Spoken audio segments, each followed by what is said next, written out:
ساری جتنے بھی اقوام یورپ وغیرہ جتنی قومیں ہیں جنہوں نے کل تک نیشنلزم کو، قومیت کو انسان کا سب سے بہتر معالج قرار دیا تھا، وہ چیخ رہی ہیں اس کے ہاتھوں،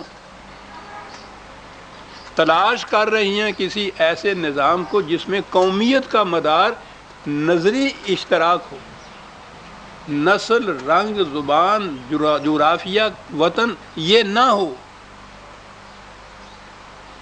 ابھی ذہنوں میں تو یہ چیز ان کے آ رہی ہے نا، ہمیں تو چھوڑ دیجئے، ہمارا شمار تو پتہ نہیں ہے ہی کس میں۔ وہ لوگ جو ان چیزوں پہ تحقیق کر کے قومیت کے اندر ڈوبے ہوئے ہیں، وہ قومیت کے ہاتھوں اتنے نالہ ہیں اس وقت، وہ کان الناس امۃ واحدۃ کا تصور ذہن میں لیے ہوئے ہیں، ان کی کتابیں شائع ہو رہی ہیں اس کے اوپر کہ ہیومینٹی کی بنا کے اوپر ایک قومیت بننی چاہیے۔ قرآن نے یہ کہا کہ یہ چیز ہونی ہے۔ شروع کیا تو میں نے عرض کیا ہے رب العالمین سے شروع کیا، وہ عالمین ہے، کسی قوم کا نہیں، کسی نسل کا نہیں، کسی وطن کا نہیں، عالمین ہے، الناس کے لیے ہے۔ اور جب قرآن کا اختتام ہوا ہے تو قل اعوذ برب الناس، ملک الناس، الہ الناس، ختم ہی ناس پہ کی ہے اس نے۔ تکمیلی اس نظام کی، اس تعلیم کی الناس سے ہونی ہے، یہ آخری الفاظ ہیں قرآن کے۔ الناس کا رب بھی، الناس کا حاکم بھی، اور الہ بھی ان کا وہی۔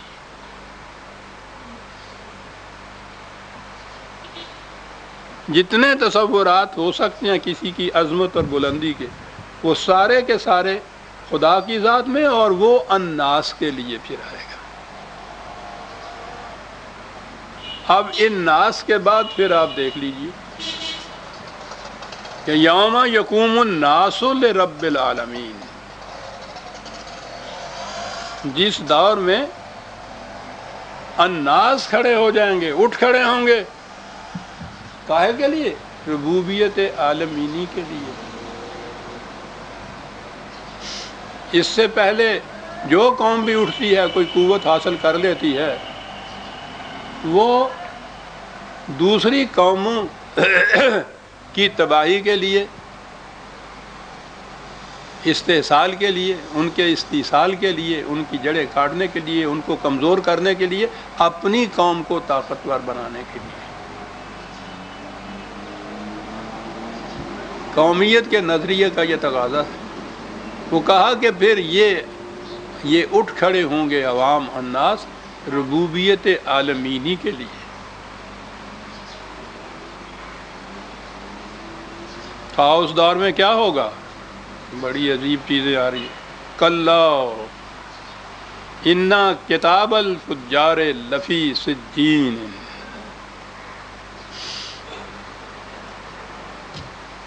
کتاب وہی جسے اعمال نامہ کہا گیا، وہی بات کہ جو یہ نظام جو قائم کیے ہوئے ہیں ان کے نتائج جو فجار کہا، میرا خیال ہے پہلے یا اس سے پہلے درس میں یہ فاجر اور فجار آ چکا ہوا ہے۔ اس کے معنی ہوتے ہیں ٹکڑے ٹکڑے کر دینے والے۔ تو بات صاف ہو گئی، نو انسانی کو ٹکڑے ٹکڑے کر دینے والے، نیشنلزم کے مسلک کے دائی۔ انسانیت کو تو قرآن نے ایک عالمگیر برادری قرار دیا ہے نا، یہ الگ الگ کر دینے والے۔ اور اس درس میں میں نے قرآن کی آیات سے بتایا تھا، قرآن نے کہا تھا کہ جنہیں ملانے کا خدا نے حکم دیا تھا یہ ان کو الگ الگ کرتے ہیں۔ ہمارے ہاں میں نے کہا تھا نا کہ جو فاسق و فاجر کا لفظ آ رہا ہے، ہمارے ہاں تو یہ الفاظ اب رہ گئے ہیں، کوئی کھڑے ہو کے سوچتا ہی نہیں کہ اس کے معنی تو دیکھ لیجئے کہ کیا ہے۔ الگ الگ کر دینے والے، ٹکڑے ٹکڑے کر دینے والے ہیں۔ یہ کیوں سوچیں اس کو؟ سب سے بڑے الگ الگ ٹکڑے کرنے والے تو خود ہیں. عالمگیر انسانیت کو ایک برادری بنانا تو ایک طرف، انہوں نے تو مسلمانوں کے ٹکڑے کر رکھے ہوئے.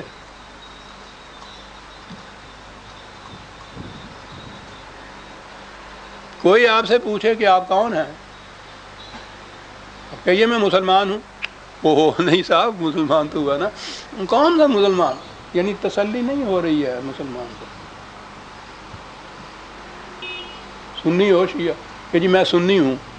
بھائی نہیں بھائی، سنی سے بات نہیں چلتی،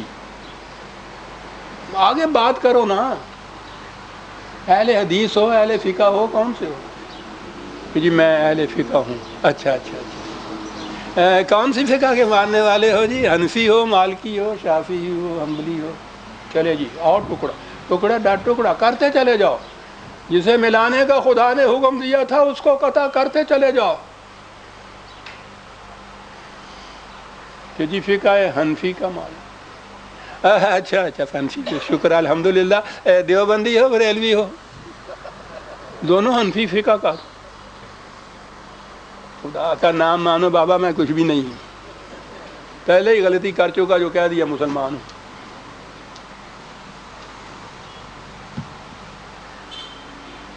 یقطعون ما امر اللہ بہ ان یوصل، جنہیں ملانے کا حکم دیا تھا خدا نے، تم ان کے ٹکڑے ٹکڑے کر رہے ہو. تو یہ کیوں ان آیات پہ غور کریں گے؟ قرآن کا مقصود تو انسانیت کو عالمگیر برادری بنانا ہے، اور ان کا مقصد دینی جن کو یہ شرع کہتے ہیں، خود انسانیت تو ایک طرف رہی. جو مسلمان امت واحدہ تھی، اس امت واحدہ میں بھی ٹکڑے ٹکڑے کر دینا، اور متشدد ہیں اپنے اپنے فرقے. بڑے فخر سے اعلان ہوتے ہیں، ان کے اخبارات کا بھی پڑھیے. الحمدللہ فلاں جگہ فلاں مسجد میں فلاں مولوی صاحب کے حق کے اوپر فلاں نے آ کے اسلام قبول کر لیا، بیعت کر لی. مسلمان ہے، پہلے وہ فقہ کو مانتا تھا، پھر حدیث کو ماننے لگ گیا، تو یہ صاحب مسلمان ہوا. یہ گرہیں اتنی شدت سے کسی جاتی ہیں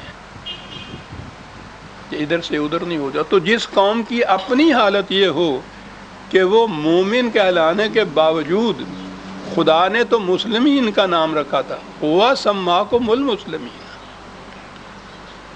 اب صرف مسلم یا مسلمان نام تسلی کی وجہ نہیں رہا، آگے پھر ٹکڑے ٹکڑے جو کریے جاتے ہیں وہ بھی بتانا پڑتا ہے. تو جو قوم اس کو اپنے ہاں دین سمجھ رہی ہو، اسلام سمجھ رہی ہو، وہ عالمگیر انسانیت کا تصور ہی نہیں کر سکتی.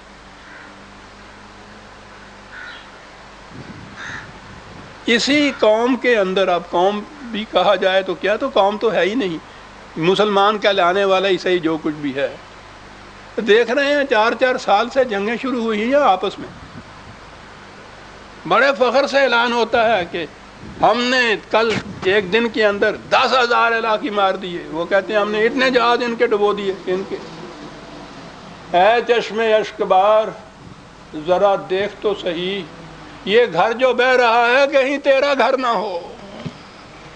وہ کس کے مار دیے 10,000 اور کس کے ڈبو دیے جہاز کو.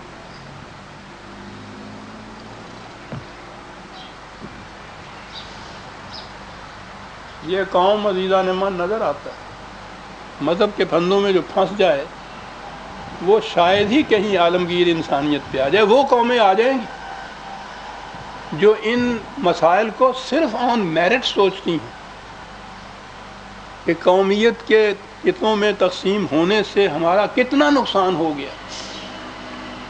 وہ ان مسائل کو ڈسکس ہی اس نقطۂ نگاہ سے کرتے ہیں کہ اس کے بعد اگر ان تفرقات کو ہٹا دیا جائے، ختم کر دیا جائے، تو کس قدر ہمیں فائدہ ہوگا. وہ اس بنا پہ کر رہے ہیں. یہاں سوال ہی نہیں. ایک مسجد بنتی ہے اور اس کے اوپر شروع ہو جاتی ہیں لڑائی فساد، جنگل، پولیس آ جاتی ہے، مقدمے چلتے ہیں. اہل حدیث کے لیے ہوگی یا اہل فقہ کے لیے ہوگی؟ مسجد، خدا نے کہا تھا ان المساجد للہ، مسجد صرف اللہ کے لیے ہوگی. کہیں گے نہیں نہیں، اللہ کے لیے ہوگی، اہل حدیث کے لیے ہوگی، تو گویا خدا اہل حدیث ہوا نا. وہ کہتے ہیں نہیں، وہ حنفی ہے.